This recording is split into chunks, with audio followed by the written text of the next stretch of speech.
ថ្មីចង់ណែនាំពួកទាំងអស់គ្នាបានស្គាល់គឺជា Pesco Collagen ដែលញ៉ាំទៅជាស្បែកយើងភ្លឺរលោងស្រស់ស្អាត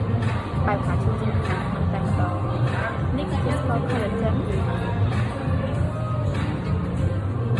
គឺជាប្រភេទស្ករដែលល្អខ្លាំងមួយក្នុងប្រទេសអូស្ត្រាលីដែលលក់ដាច់ខ្លាំងបំផុតនិយាយទៅស្ករនោះគឺល្អខ្លាំងមែនទែនជាពិសេសបានឆ្លងកាត់ពីអ្នកលក់ហើយឃើញប្រសិទ្ធភាពល្អខ្លាំងមកអ្នកលក់ហ៊ានយកទៅដាក់លក់និយាយមែនព្រោះអត់ចង់ឲ្យខូចឈ្មោះទេសម្រាប់ស្ករនេះគឺវាផ្ដោតទៅលើការជួយស្បែកឲ្យស្បែកយើងស្រស់បាត់ការជួយចេញពីខាងក្នុងតែម្ដងចាហើយសម្រាប់ស្ករនេះមួយកំប៉ុងវាមាន40គ្រាប់នៅក្នុងហ្នឹងមួយថ្ងៃគឺយើងញ៉ាំតែ3គ្រាប់វិញតែពេលញ៉ាំពេលណាក៏បានដែរពេលផឹកក៏បានថ្ងៃក៏បានយប់ក៏បានពេលណាក៏បានដែរតែដល់តម្លៃ3គ្រាប់គឺយើងញ៉ាំជារៀងរាល់ថ្ងៃតែម្ដងសម្រាប់ស្ករនេះគឺក្មេងចាប់ពី12ឆ្នាំឡើងទៅគឺអាចញ៉ាំបានហើយទាំងបរិបទទាំងនារី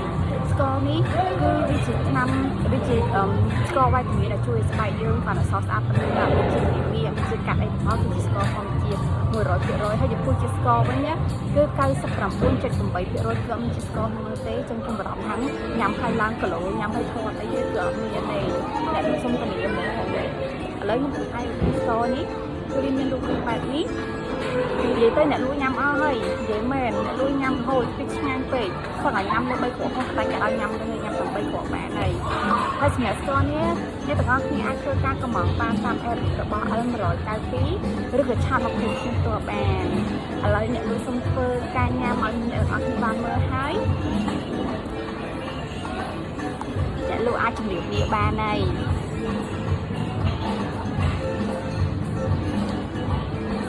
បាយ